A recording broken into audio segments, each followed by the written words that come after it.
Hello friends, welcome to a new video. In this video I'm gonna show how to trim video in Premiere Pro. I have opened a video clip in my timeline which I will trim now.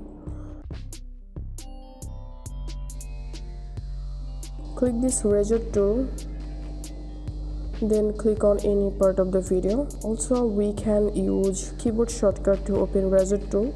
Keyboard shortcut, just press on C on your keyboard. I'm deleting the middle part, then I'm deleting this gap between two clips. Now our clip is trimmed. We can trim more in this same process if we want.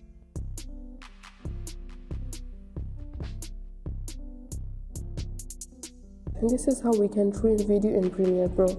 If you find this video helpful, make sure to subscribe. See you in the next video. Thanks for staying with 5-Minute Solution.